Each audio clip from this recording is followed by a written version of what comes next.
The events in North Korea are just momentous in South Korea. It really is the fall of the Berlin Wall all over again, or we'll call it the Bamboo Wall.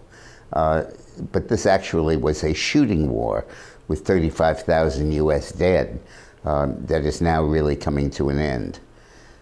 I think that it's important for us to think of this agreement or this negotiation, this discussion, not as a negotiation, but as a conversion. Negotiation, you hew to your position, the other side to its, and you exchange concessions, and you settle for something less than you wanted. It's a zero-sum game.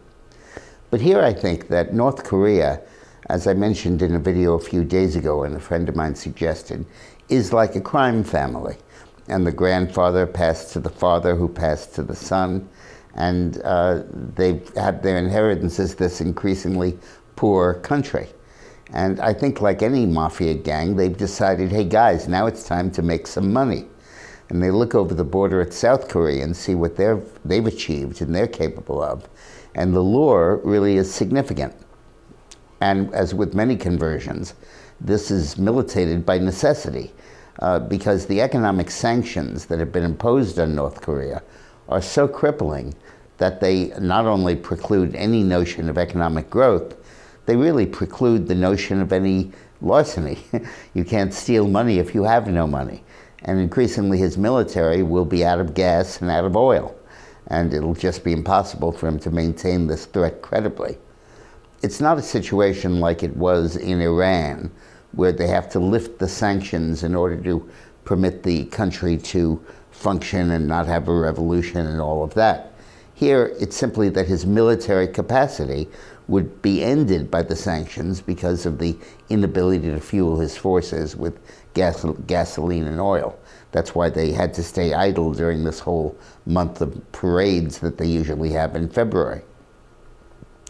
And I think that the allure of capitalism, the willingness of the US to enter into a genuine normalization with Korea, is very important in Kim's thinking. But I think that ultimately, the real security here is the reunification of the Koreas. If South Korea had the bomb, I don't think anybody would mind. In fact, I've advocated that as a deterrent to North Korea. And if you can merge those countries, which there certainly is now momentum to do, the massive population advantage and wealth disparity of the North and the South would make it look very much like West and East Germany. The one would simply be absorbed into the other. And you can make it very possible for the Kim family to be very rich and very powerful and have an important titular position. And in fact, as he wins our trust and as he begins to function like a normal leader, a potentially active position. So I think there are so many possibilities here, but let's always remember that the reason these doors have opened to us after 70 years of fruitless negotiation is the strength of the Trump administration. Without that threat, without those sanctions, as comprehensive as they are, this would never happen. Thanks for watching.